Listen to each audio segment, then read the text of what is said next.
Question है अपने पास में the diagrams below show regions of equipotentials. यहाँ पे अपने को चार डायग्राम दे रखे हैं ए बी सी और डी और चारों में इक्विपोटेंशियल रीजन्स दे रखे हैं। ठीक है, अब अगर आप इन डायग्राम को देखोगे तो यहाँ पे 10 वोल्ट लिखा है, यहाँ पे 20 लिखा है, इस लाइन पे, इस वाली लाइन पे 30 लिखा है, फिर 40 लिखा है।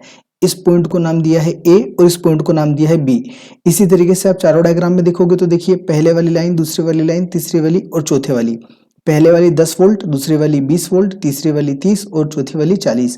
और पहली और लास्ट वाली लाइन पे और ए और बी इन्होंने दो नाम दे रखे हैं। इस डायग्राम में भी वही है और इस डायग्राम में भी वही है। ठीक है, और ये जो रीजन है ये इक्विपोटेंशियल है। इक्विपोटेंशियल का मतलब समझिएगा जिस पर पोटेंशियल जो है वो सेम रहता है। ठीक है, अब यहाँ पे इसके आगे और क्वेश्चन बोला है इन्होंने कि a positive charge is moved from A to B.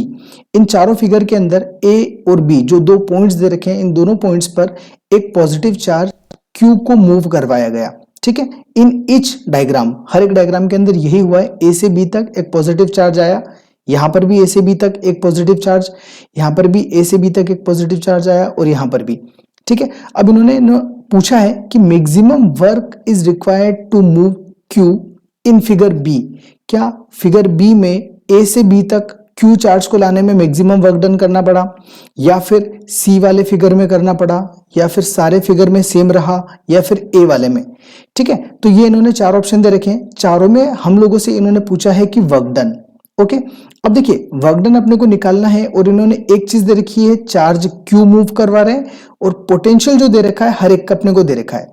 अब यहाँ पे देखिए जो वर्क डन का फॉर्मूला होता है वो होता है हमारे पास में Q into del V. Del V का मतलब होता है चेंज इन पोटेंशियल। ओके, अब यहाँ पे अपने को W तो निकालना है। यहाँ अगर आप चारों केसेस में देखोगे ना तो चारों केसेस में अपने को जो वैल्यू दे रखी है ना वो पॉजिटिव चार्ज की दे रखी है, मतलब पॉजिटिव चार्ज है, यानी कि जो Q है वो कांस्टेंट है। Q की वैल्यू चेंज नहीं हो रही है तो Q को हम लोग एज इट इज लिख देंगे, इनटू डेल V की अगर आप बात करो तो डेल V का मतलब होता है चेंज इन पोटेंशियल। ओके, अब अगर आप पहले वाले फिगर में देखोगे तो पहले वाले फिगर में देखिए ए से बी तक ऑब्जेक्ट जा रहा है, मतलब जो हमारा प्रोटॉन है, या फिर ये कह सकते हैं कि जो पॉजिटिव चार्ज है वो ए से बी तक जा रहा है। दूसरे वाले में भी ए से बी तक, तीसरे वाले में भी और चौथे वाले में भी। जो ए पॉइंट है वो है 10 वोल्ट पर और जो बी पॉइंट है वो है हमारे पास में लास्ट यानी कि 40 वोल्ट पर। चारों केसेस में सेम है। आप देखो चारों ही केसेस में जो ए पॉइंट है और बी पॉइंट है वो कहां पर है, 10 और 40 वोल्ट पर है। ठीक है, यानी कि अगर आप डेल वी की बात करोगे तो डेल वी का मतलब क्या होगा, 40 माइनस 10 कितना बचेगा, 30। ओके, चारों केसेस में 30 आएगा। दैट मींस डेल वी यानी कि जो चेंज इन वोल्टेज है या चेंज इन पोटेंशियल है वो भी क्या है हमारे पास में कांस्टेंट है, ये भी वैल्यू चेंज नहीं आ रही है, ये भी सेम रहेगी।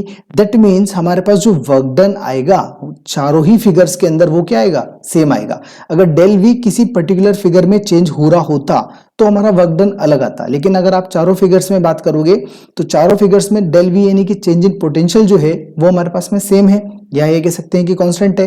तो इसीलिए हमारे पास में जो W आएगा वो भी क्या आएगा, सेम आएगा। दैट मीन्स हमारे कौन सा ऑप्शन से मैच करेगा, in all the 4 cases the work done is the same. चारों ही केसेस में जो वर्क डन होगा वो सेम होगा, तो third is the correct answer. Okay.